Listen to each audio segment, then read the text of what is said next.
Bonjour, on va entamer une nouvelle leçon champ magnétique créé par un courant électrique. Pour les premières années sciences expérimentales et bien sûr sciences mathématiques.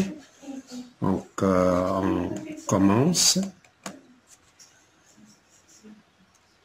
Grand A, champ magnétique créé par un fil rectiligne.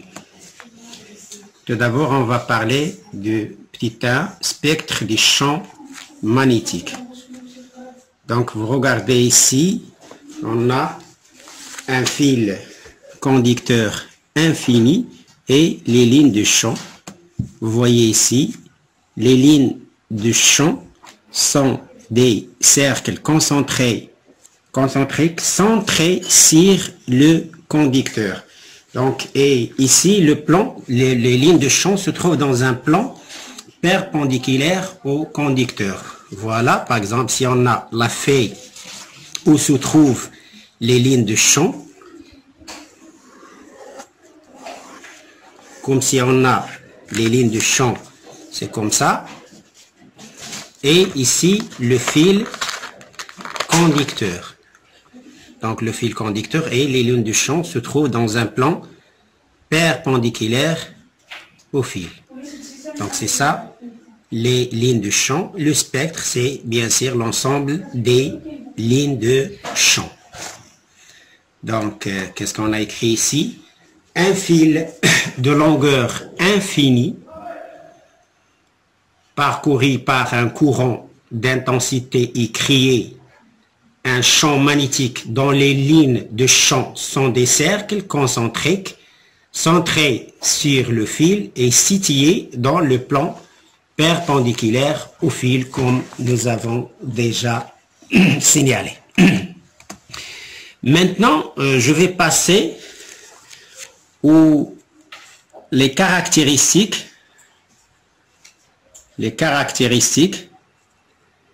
du vecteur champ magnétique. Donc, bien sûr, lorsqu'on parle d'un vecteur, on parle de 4 caractéristiques: l'origine, le sens, la direction et l'intensité ou bien la valeur du vecteur champ magnétique. Bien sûr, l'origine sera le point M. Pour la direction, sera portée, comme vous voyez ici, par la tangente au cercle du spectre. Au centre du spectre, tangente au cercle du spectre passant par le point M. Pour le sens sera donné par les règles d'orientation suivantes. La règle du bonhomme d'Ampère et la règle de la main droite. Donc, règle de l'observateur d'Ampère. Vous voyez que le courant entre par ses pieds et sort par sa tête, regarde le point M, et lève sa main gauche. Et ici, je dis sa main gauche. Sa main gauche indique, bien sûr, le sens du vecteur champ magnétique. Donc, lorsqu'un bonhomme d'Ampère placé sur le fil, le courant entrant par ses pieds et sortant par sa tête regarde le point M, son bras gauche indique le sens du champ B. Pour la deuxième règle de la main droite. Règle de la main droite. Donc ici, le courant entre par la main et sort par les doigts, les 4 doigts. La paume, regardez ici la paume. C'est ça la paume, je parle de ça. La paume sera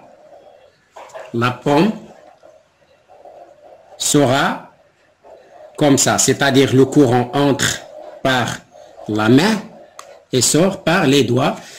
Le pouce indique le sens du vecteur champ magnétique. Donc, on peut écrire en plaçant la main droite le long du fil, de façon que les doigts soient dirigés dans le sens du courant. Comme vous voyez ici, dans le sens du courant électrique, la paume de la main, donc la paume, je parle de ça, la paume, est-ce que vous voyez ça? C'est la paume de la main orientée vers le point M. Le pouce, ici c'est le pouce. Le pouce, tandis indique le sens du vecteur champ magnétique au point M. Maintenant, l'intensité. L'intensité du champ magnétique est donnée par la relation suivante. B, qui est le champ magnétique, égale μ0 sur 2π fois I sur D. B, bien sûr, c'est l'intensité du courant magnétique au point M, qui est en Tesla. μ0, c'est la perméabilité magnétique du vide ou de l'air. Sa valeur est μ0 4π 10 moins 7 dans le système international. C'est-à-dire μ0, ça sera en Tesla, mètre, ampère, moins 1.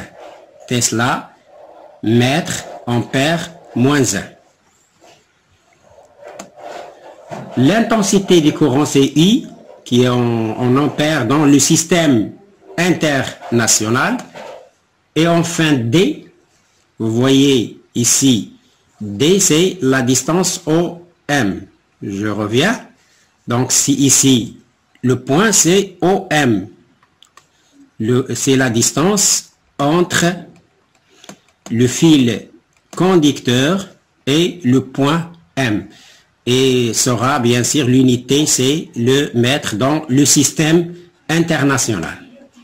B, si on remplace μ0 par 4π 10 moins 7, je peux trouver que B égale à 2 fois 10 à la puissance moins 7 I sur D. Maintenant, je passe à l'exercice d'application. Exercice, on considère un conducteur linéaire traversé par un courant électrique d'intensité 0,2 ampères en un point M du plan perpendiculaire au conducteur. On pose une aiguille aimantée. La distance entre le point M et le conducteur est D égale à 2 cm. Représentez le champ B au point M. Représentez les lignes de champ dans le plan. Calculez l'intensité du champ B au point M. On vous donne μ0 égale 4π 10 à la puissance moins 7. Bien sûr, Tesla, mètre, ampère, moins 1. Donc, pour représenter le champ B au point M, on va utiliser l'une des règles, soit la règle du bonhomme d'ampère, ou bien la règle de la main droite. Donc, si on utilise le point, la règle de la main droite, donc on aura ici les doigts, le courant sort par les doigts, et la paume est dirigée vers M. Vous trouvez B qui est le sens de B et la direction qui est dirigée de cette façon-là, comme on a vu dans la partie du cours. Les lignes de champ, bien sûr, seront des cercles concentrés, donc des cercles concentrés sur le fil conducteur. Donc ici, je veux calculer le champ magnétique B. On va tout simplement utiliser la relation que nous avons déjà vue, μ0 NI sur 2R. Donc vous pouvez voir la la correction. Donc, on représente le vecteur champ magnétique au point M sans échelle, bien sûr. B est dans le plan perpendiculaire au conducteur, toujours. Comme j'ai déjà expliqué. Troisièmement, les lignes de champ sont des cercles centrés sur le conducteur, comme vous voyez ici. Et enfin, l'intensité du courant est calculée par la relation B égale μ0 sur 2π multiplié par I sur D. Et bien sûr, on va faire l'application numérique I égale à 4π 10 à la puissance moins 7 sur 2π fois 0,2 sur 2 fois 10 à la puissance moins 2. Et on trouve B égale 2 fois 10 à la puissance moins 6. Maintenant, je passe au deuxième paragraphe concernant champ magnétique créé par une bobine plate. Une bobine plate. Donc, définition. On voit ici une bobine plate. Donc, c'est quoi une bobine plate? Est constituée d'un enroulement de fil conducteur sur un cylindre isolant dont l'épaisseur est petite par rapport à un rayon.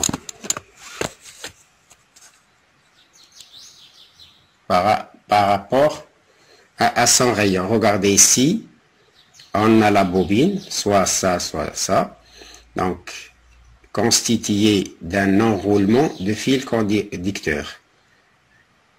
أسلاك ملفوفة.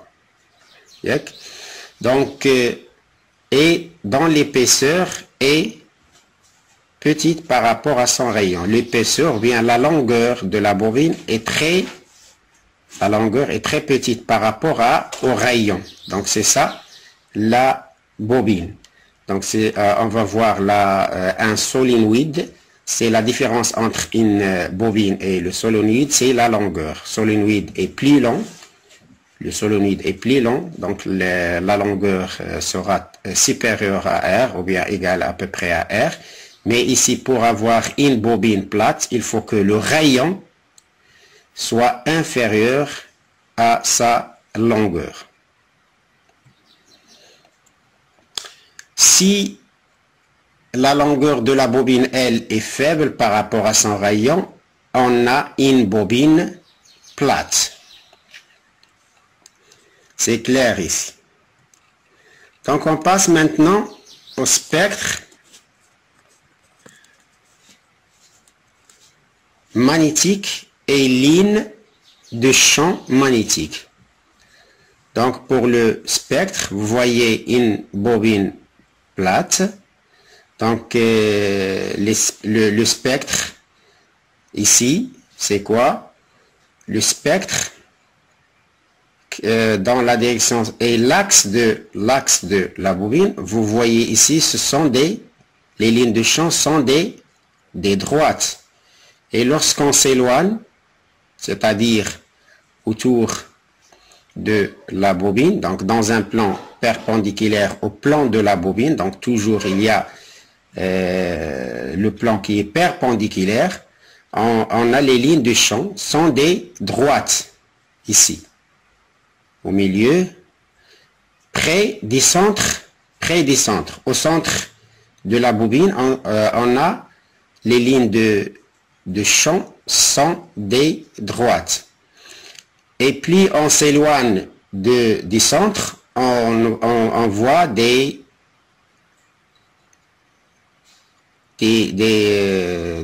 se forme de curviligne, c'est-à-dire c'est un curve, c'est-à-dire curviligne, munhaniya, en s'éloignant de celui-ci, c'est-à-dire des centres, pour devenir vous voyez ici, il y a des cercles fermés près des fils conducteurs.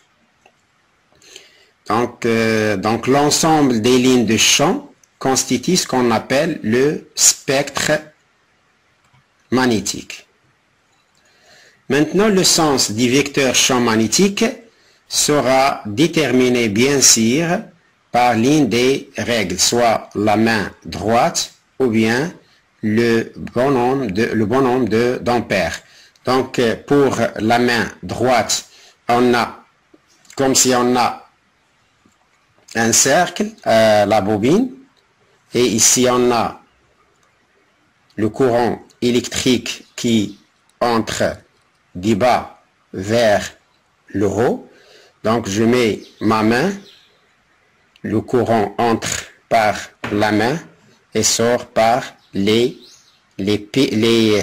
doigts, et le pouce, regardez ici, le pouce au centre de la bobine nous donne le sens et la direction du champ magnétique. Même chose pour l'observateur d'ampère. Donc le courant entre par ses pieds, sort par la tête. Regarde le centre, c'est-à-dire le point M, et sa main gauche indique le sens du champ magnétique. Donc le sens du vecteur champ magnétique est déterminé par la règle du bonhomme d'ampère ou de la main droite.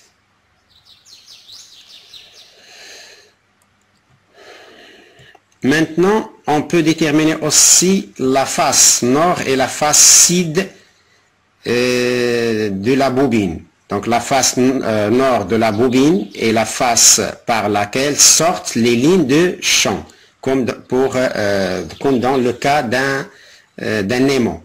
La face sud de la bobine est la face par laquelle entrent les lignes de champ. Mais comment déterminer ces deux faces? On regarde l'une des faces, s'il correspond au sens indiqué par la lettre S, on regarde sur la face sud. S'il correspond à celui indiqué par la lettre N, on regarde sur la face nord. Donc j'explique par une vidéo. Allez, on voit la vidéo. Bonjour, pour le cas de la détermination de la face de la bobine, par exemple, premier cas, on a le sens du courant I, donc j'essaie d'écrire soit S ou bien N, ça dépend. Donc si j'écris par exemple N, donc regardez N, c'est le même sens que I. Donc ici on a même sens, donc c'est la face nord. Si j'écris par exemple S, donc si j'écris S, regardez, c'est le sens inverse, donc c'est pas S, c'est la face nord. Même chose pour deuxième cas, on a le courant dans ce sens. Si j'écris par exemple N, regardez, si j'écris N, ici, on a le sens contraire. Donc, ça sera la face S. Donc, c'est la face S. Donc, c'est simple. Pour déterminer le sens, il suffit d'écrire N, E, S et E, S en respectant le sens du courant électrique I. Donc, ici, on a face site. Merci. Donc c'est simple, comme vous voyez, c'est selon le sens du courant électrique. On écrit soit S, soit N. Si on a S, c'est la face sud de la bobine et l'autre face, c'est bien sûr la face nord. On parle ici de face et non pas de pôle comme dans le cas d'un aimant. Maintenant, quatrièmement, l'intensité. Donc l'intensité du champ magnétique créé par une bobine plate de rayon R qui sera en mètres dans le système international contenant inspire parcouru par un courant continu I en ampères en son centre O est donné par la relation suivante: B égale à mi 0 sur 2 fois NI sur R. Mi 0 sur 2, NI sur R, I en ampères, R en mètres, mi 0 dans le système international égale à, c'est la perméabilité de l'air égale 4 pi 10 à la puissance moins 7. Donc, c'est ça la relation. Je répète, B égale à mi 0 sur 2 fois NI sur R. Maintenant, exercice d'application numéro 2. Une bobine plate traversée par un courant électrique I crée un champ magnétique B à son centre B égale 25 millitesla. Le rayon de la bobine est R égale 5 cm, mi 0 est toujours 4 pi 10 à la puissance moins 7. Le nombre de spires N égale 30. Donnez les caractéristiques du champ magnétique B au centre O de la bobine. Donc ici on a la bobine, le courant passe à travers la bobine et on a le plan perpendiculaire à la bobine. Représentez les lignes de champ dans le plan. Calculez l'intensité I du courant électrique. Troisièmement, comment varie l'intensité du champ magnétique si on double l'intensité du courant? Comment varie l'intensité du champ magnétique si on inverse l'intensité du courant? Donc tout d'abord, on va représenter les lignes de champ dans le plan. Donc, comme nous avons déjà vu dans le cours, donc qu'est-ce qu'on a? Correction. Donc ici, on aura des lignes ou bien des droites. Tout d'abord, on a l'origine, les caractéristiques. On a l'origine, c'est le point O qui est le centre de la bobine. La direction, l'axe de la bobine. Le sens, c'est vers la gauche. Comment vers la gauche? C'est le sens du vecteur champ magnétique est déterminé par la règle du bonhomme d'Ampère. Donc ici, on aura la main droite ou bien le bonhomme d'Ampère par sa main gauche. Et l'intensité B, c'est 25 millitesla donné dans l'exercice. Les lignes de champ sont des droites rectilignes près des centres. Près des centres, on a des lignes ou bien des droites rectilignes. Et c'est un curve devient curviligne, en s'éloignant de celui-ci pour devenir des cercles fermés près des fils conducteurs. Deuxième question, l'intensité I du courant électrique. Donc, d'après notre relation, qu'est-ce qu'on a comme relation? On a P égale mi 0 sur 2 NI sur R. Donc, à partir de cette relation, on peut déterminer I. Donc, on aura mi 0 NI égale à 2RB. C'est-à-dire, on a B égale à mi 0 NI sur 2R. Donc, 2RB égale à mi 0 NI. Et on calcule, bien sûr, on va tirer I, c'est 2RB sur mi 0 N. On va diviser par mi 0 N. Donc, I égale à 2RB sur mi 0 N. Et on passe, bien sûr, à l'application numérique. Donc, 2 fois R, c'est 5 cm. On va faire la conversion mètre en mètre, c'est 5 fois 10 à la puissance moins 2. 25 millitesla. Donc 25 millitesla, c'est-à-dire 25 10 à la puissance moins 3 Tesla. Sur 4pi 10 à la puissance moins 7, c'est mes 0, fois le nombre de spires qui est 30. Et on fait notre calcul pour trouver I égale 66,35 ampères. 66,35 ampères.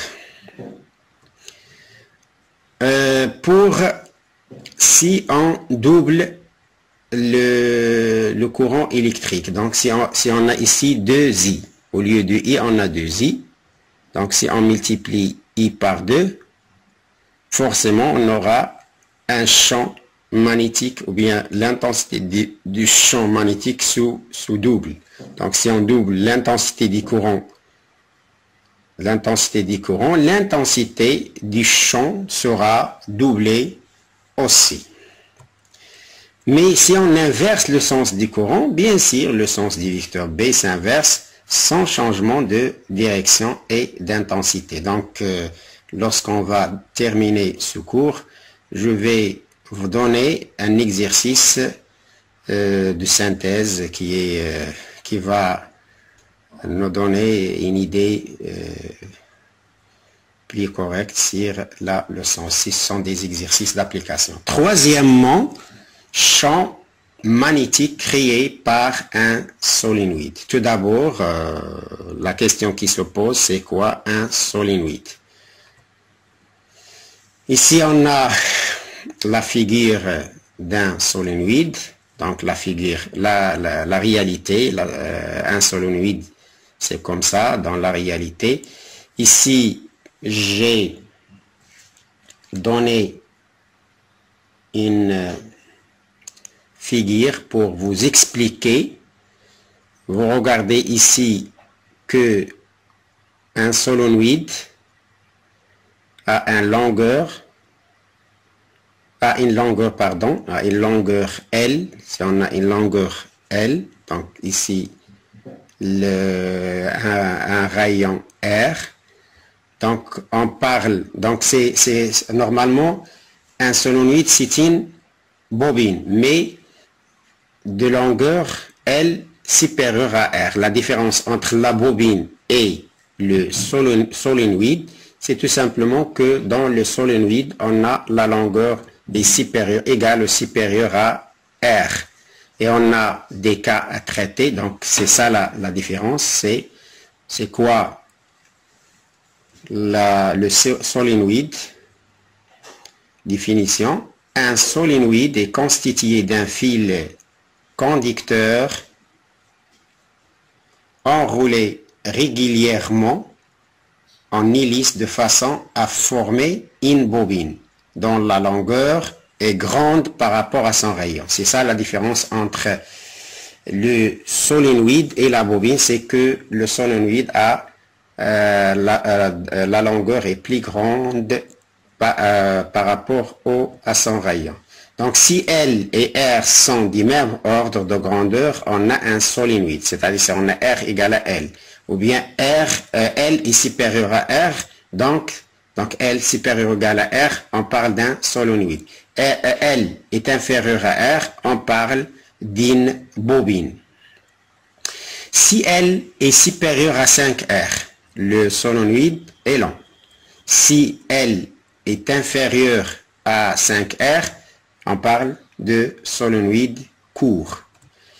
Et enfin, si L est supérieur à 10R, on a un solénoïde infini. Maintenant, on passe au spectre du champ magnétique ou bien les lignes de champ. Donc, vous voyez ici à l'intérieur du solénoïde, ici on a solénoïde, à l'intérieur, les lignes de champ sont des droites. Mais à l'extérieur, comme vous voyez, à l'extérieur du solénoïde, on a des cercles. Les lignes de champ sont des cercles comme dans le cas d'un aimant. Donc à l'intérieur du solénoïde, on a un champ magnétique uniforme. c'est-à-dire même direction, même sens et même intensité. Champ uniforme, muntadim. À l'intérieur d'un solénoïde, les lignes de champ sont des droites. Vous voyez ici, les lignes de champ sont des droites parallèles. Le champ est uniforme. Le champ, المجال منتظم. À l'extérieur des solénoïdes, le spectre magnétique, c'est-à-dire l'ensemble des lignes de champ, ressemble à celui d'un aimant droit. Donc c'est sous forme de cercle, comme vous voyez. Et vous voyez ici qu'est-ce qu'on a à l'extérieur des solénoïdes? Les lignes de champ magnétique sortent de la face nord, comme dans le cas d'un aimant, et entrent par la face sud. Maintenant, le sens du vecteur champ magnétique sera donné bien sûr par ligne des règles, soit la règle des bonhommes d'ampère ou bien règle de la main droite. Donc pour le bonhomme d'ampère, regarde le centre du solénoïde et sa main gauche indique le champ magnétique qui est pour nous vers la gauche. Même chose pour la main droite, le pouce indique le champ magnétique.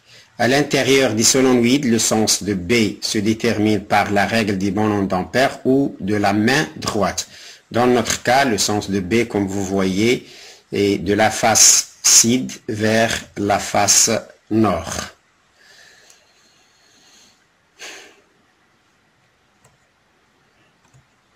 Maintenant, comment déterminer la valeur du champ magnétique? À l'intérieur d'un solénoïde, on a dit que le champ est uniforme. Donc, à l'intérieur d'un solénoïde de longueur L, ayant n spires. N spires. Le nombre de spires, c'est n, c'est-à-dire aded le fait.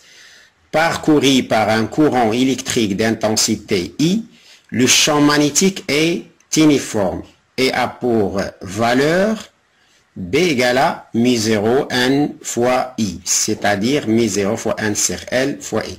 Ici, on a n, on va parler de n, c'est quoi? On a μ0, c'est la perméabilité du vide, 4pi 10 à la puissance moins 7 dans le système international qui sera bien sûr Tesla mètre, ampère moins 1. N, c'est petit n, on parle ici de petit n, c'est n sur grand L. S'appelle la densité de spire, avec L, longueur du solénoïde, en mètres, bien sûr, dans le système international, et n, c'est nombre de spires. Donc ici, on peut dire que n, densité de spire, c'est en mètres moins 1. Mètre moins 1. Et I, c'est l'intensité du courant à travers le solénoïde, en unité ampère. Maintenant, on passe à un exercice d'application. L'exercice d'application, c'est le suivant. On considère un solénoïde de longueur L égale à 50 cm, de nombre de spires n égale à 500, traversé par un courant électrique d'intensité égale à 2,2 ampères.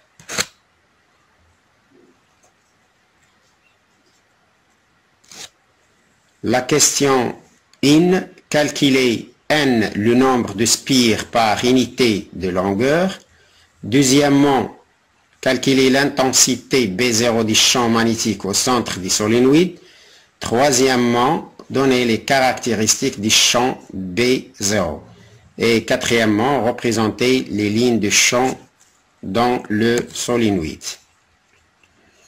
Donc, calculer n, le nombre de spires par unité de longueur.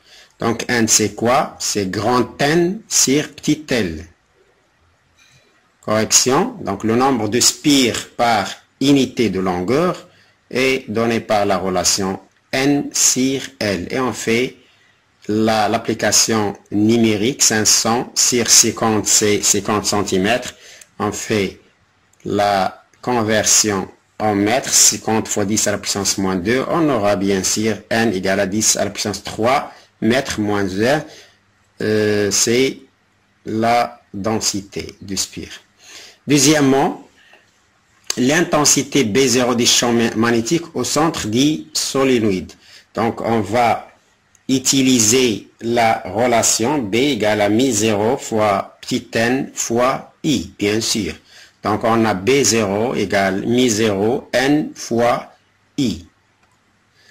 Application numérique, on a mi0 c'est 4 pi 10 à la puissance moins 7 fois n c'est 10 à la puissance 3 et le courant c'est 2,2 donné dans l'énoncé. On trouve bien sûr B0 2,76 10 à la puissance moins 3 Tesla. Maintenant, les caractéristiques du champ B. Donc on a le solénoïde, les caractéristiques du champ B0. Donc l'origine c'est le point O, centre du solénoïde. Pour la direction parallèle à l'axe du solénoïde, l'axe passe par O, l'axe du solénoïde. Et le sens c'est déterminé par l'une des règles, soit le bonhomme d'Ampère, la main gauche du bonhomme d'Ampère, soit la main droite. Donc ici pour la main droite, ici le courant sort par les doigts. Vous regardez que le champ magnétique est dirigé vers la droite, le pouce. Regardez le pouce de la main droite ici, de la main droite. Et enfin, donc la règle des bonhommes d'Ampère ou de la main droite détermine le sens du champ magnétique. L'intensité B0 est déjà déterminée dans la question précédente. Les lignes de champ dans le solénoïde sont des droites à l'intérieur du solénoïde sont des droites parallèles, mais à l'extérieur sont sous forme de cercle. Donc ici, à l'intérieur, la question c'est les lignes de champ dans le solénoïde, c'est-à-dire à l'intérieur sont des lignes les lignes de champ sont des droites parallèles. Et ici, on a bien sûr le champ magnétique dirigé. Son origine c'est O, sa direction parallèle à l'axe du solénoïde, le sens vers la droite déterminé par l'une des règles que nous avons déjà vues. Et merci pour votre attention. On va essayer de vous donner un exercice de synthèse. Bon courage.